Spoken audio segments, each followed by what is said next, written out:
আবার একটা নতুন ভিডিও নিয়ে আসলাম। আজকে আমাদের দুপুরের কি মেনু হবে দেখো। আজকে হবে কাতলা মাছ ভাপা। আগের দিন ইলিশ মাছ ভাপা হয়েছিল, আজকে আমরা কাতলা মাছ ভাপা খাবো। সেম প্রসেসেই করবো। ইলিশ মাছ যেমন পোস্ত বাটা, কাজু বাটা, কাঁচা লঙ্কা বাটা, রসুন বাটা, কাঁচা তেল আর সামান্য দু চার কোয়া চিনি দিয়ে এটা ম্যারিনেট করে রেখে দিয়েছি। এইবার এই কড়াইয়ে জল বসিয়েছি, এখানে বসাবো, তাহলে কাতলা মাছ ভাপা হয়ে যাবে।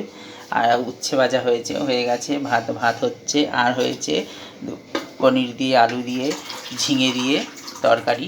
এটা সিম্পল করেছি। এটা জিরে বাটা, আদা বাটা আর একটু কাঁচা লঙ্কা, সিম্পল রান্না।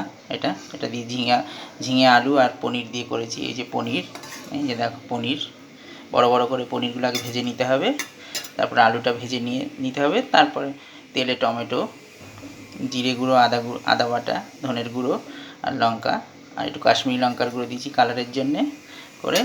এটা হয়ে গেছে, এটা হবে। তাহলে আজকে আর ডাল হয়ে গেছে। তাহলে আজকে দুপুরের মেনু হচ্ছে আমার ভাত, ঝিঙে দিয়ে, আলু দিয়ে, পনির দিয়ে ঝোল, উচ্ছে ভাজা, আর হচ্ছে কি আমাদের কাতলা মাছ ভাপা। যারা ঝাল বেশি খাবে তারা আমাদের মতো এরকম কয়েকটা লঙ্কা উপর দিয়ে দিতে, লঙ্কা বাটা দেওয়া হয়েছে, আবার উপর দিয়ে 4-5টা কাঁচা লঙ্কা ছড়িয়ে দেওয়া হয়েছে, এই যে এরকম। এবার এটাকে ঢাকনা দিয়ে বন্ধ করে দিয়ে এবার এটাকে বসিয়ে দেবো। কাতলা মাছ যেহেতু একটু শক্ত মাছ, তাহলে এটাকে 45 মিনিট রাখতে হবে। ইলিশ মাছ হলে 30 মিনিটে হয়ে যাবে, কিন্তু এটা 45 মিনিট রাখতে হবে।